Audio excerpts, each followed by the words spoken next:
एक बार फिर से आप सभी का स्वागत है। मेरी कोशिश है कि जितने भी संभावित टॉपिक है 11th और 12th की एग्जामिनेशन से संबंधित, उन सब के ऊपर एक एक वीडियो बनाऊं और उसके बाद पिछले सालों के क्वेश्चन पेपर का सॉल्यूशन आप लोगों को समझाऊं। तो एक ये आज का टॉपिक रैंडम नंबर है। ये भी अक्सर एग्जाम के अंदर पूछा जाता है, चाहे वो 11 के एग्जाम में पूछा जाए, चाहे वो 12th के एग्जाम में पूछा जाए। तो इसी को लेकर आज 4 फंक्शंस हैं, उस लाइब्रेरी फंक्शंस, उसकी हम चर्चा करते हैं in respect of random numbers. तो चलिए शुरू करते हैं। Random number can generate a pseudo random number in C++, the range from 0 to 3267 using rand function from standard library.h। ठीक है, तो ये देखिए इंटीजर की रेंज है 326767। अब ये नए कंपाइलर के अंदर ये रेंज ज्यादा हो गई है, लेकिन जितना इंटीजर की रेंज है रैंड फंक्शन के द्वारा आप उतने रैंडम नंबर हैं वो जनरेट कर सकते हैं यूजिंग लाइब्रेरी फंक्शन। तो इसमें देखिए किस तरह से अपन एक रेंज के रैंडम नंबर जनरेट करते हैं। We can set the range of generated numbers using modulus operator by specifying maximum value. For example, for instance, the generate whole number within the range of 1 to 100। अगर हमें 1 से लेकर 100 तक की range के random number, कोई भी random number generate करने हैं तो हम जनरेट कर सकते हैं। इसमें देखिए कोई भी रैंडम नंबर परसेंटेज 100 + 1, तो इसमें रेंडमली कोई भी नंबर ये जनरेट कर देगा। तो जितनी बार इसको रन करेंगे उतनी बार एक डिफरेंट नंबर हमारे सामने आएगा। तो इसमें कई बार क्या होता है कि हम जब प्रोग्राम रन करते हैं तो उसके अंदर रिपीटेडली वही सेम आंसर आया जाता है। तो उस चीज से बचने के लिए इसके अंदर हम एक srand फंक्शन का यूज करेंगे जो टाइम का सीडिंग देगा इसके अंदर। ठीक है, तो जो स्टैंडर्ड लाइब्रेरी है time.h, उसके अंदर ये अवेलेबल है, इसमें मैक्रो है। तो ये क्या करेगा कि रैंडम नंबर डिफरेंट जनरेट करने के अंदर हेल्प करेगा, इसलिए हम ये srand फंक्शन का इसमें यूज करेंगे। तो चलिए आप लोगों को एक प्रोग्राम करके दिखाते हैं srand फंक्शन पे। तो ये srand फंक्शन है जो सबसे पहले इसने टाइम की वैल्यू अपने अंदर ले ली है, फिर उसके बाद हम कोई भी 10 नंबर इसमें जनरेट कर रहे हैं। ठीक है, तो लूप हमने 0 से लेके <10 तक चलाया है और इसी के अंदर हमने इंक्रीमेंट भी लगा दिया है। तो वही ऊपर जो मैंने आप लोगों को बताया था रैंड परसेंटेज 100 + 1 से जो जनरेट होगा वही आर ये 10 टाइम डिस्प्ले करेगा। 10 टाइम जब डिस्प्ले करेगा तो 10 टाइम ही डिफरेंट नंबर इसके अंदर आएंगे। तो ये देखिए इसके अंदर सैंपल आउटपुट के रूप में 5, 1, 35, 88, 68, ये 100 के रेंज में, ये जो यहां पर लिखे हैं कोई जरूरी नहीं है यही आउटपुट आपको स्क्रीन पे दिखे, कोई भी नंबर आपको स्क्रीन पे दिख सकता है। चलिए मैं इसको आपको रन करके दिखाता हूं इस प्रोग्राम को।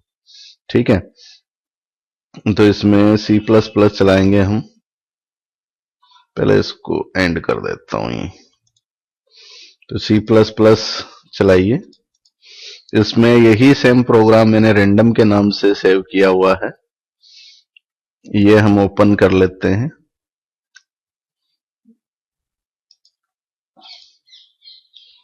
रैंडम, ये रहा रैंडम। ये देखिए इसके अंदर जो आप लोगों को दिखाया गया है वही प्रोग्राम यहां पर मैंने इसमें किया है, ये देखिए, और इसको ये मैंने रन किया। ठीक है, ये आया है।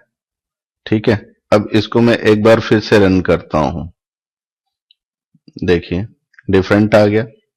एक बार फिर मैं रन कर रहा हूं, ये देखिए एवरी टाइम इसके अंदर डिफरेंट आउटपुट आ रहा है। This is random number from the range of 1 to 100। ठीक है, तो अब देखिए ये आपका रैंडम नंबर हो गया। अब इसी के लिए जो है दो फंक्शन हम और भी यूज करते हैं, और वो है रैंडम एंड रैंडमाइज फंक्शन। ठीक है, इनका काम भी रैंड और एस रैंड की तरह ही है।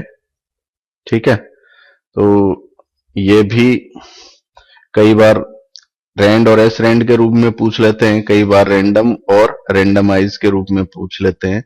इसलिए हमने इन दोनों फंक्शंस की चर्चा करना ठीक समझा। तो इसके अंदर ये सिंटैक्स है, आप लोग यहां देखिए। रैंडम नंबर जनरेट करेगा upper bound minus lower bound plus 1, और इसके अंदर ये ब्रैकेट के बाहर प्लस लोअर बाउंड है। ये यहां पर इसका एक्सप्लेनेशन दिया हुआ है।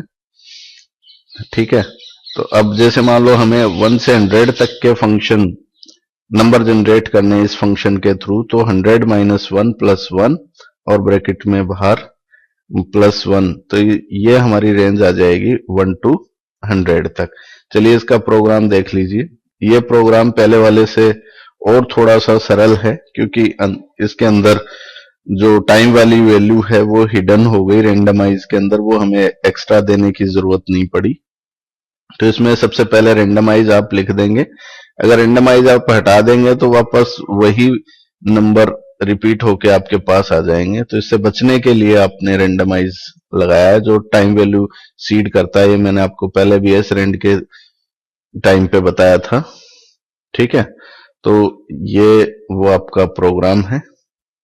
ठीक है, 5 नंबर ये जनरेट करेगा रैंडम, और वो रेंज होगी आपकी 1 से लेके 100 तक। तो चलिए इस प्रोग्राम को भी आपको मैं रन करके दिखाता हूं यूजिंग C++। इसको हमने random2 के नाम से सेव किया हुआ है, उसको पहले ओपन कर लेते हैं। random2, ये लीजिए, ये सेम प्रोग्राम है। ठीक है, ये 1 से लेके 100 तक आपका करेगा। ये देखिए, अब इसको हम रन करते हैं। ये लीजिए, ठीक है, एक बार फिर से रन करके देख लीजिए।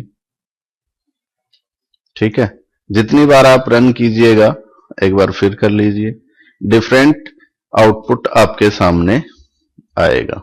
ठीक है, तो ये हमारा रैंडम नंबर का जो फंक्शन है, ये लगभग 2 मार्क्स का एग्जाम के अंदर पूछा जाता है। तो इस प्रोग्राम को अच्छे से याद कर लीजिए। ठीक है, इस प्रोग्राम को अच्छे से याद कर लीजिएगा। अगर कोई डिफिकल्ट आए तो मेरे कांटेक्ट के ऊपर मेल करके आप पूछ लीजिएगा। ठीक है, आई होप कि ये लेसन आपको पसंद आया होगा। अगर ये आपको पसंद आया तो please share it, like it and subscribe it. तो आगे आने वाले फरवरी के अंदर अंदर मेरी कोशिश रहेगी कि पूरे 11th और 12th क्लास से संबंधित वीडियो हैं वो अपलोड हो जाए। Thanks for your cooperation. Thank you very much. Best of luck for your examination.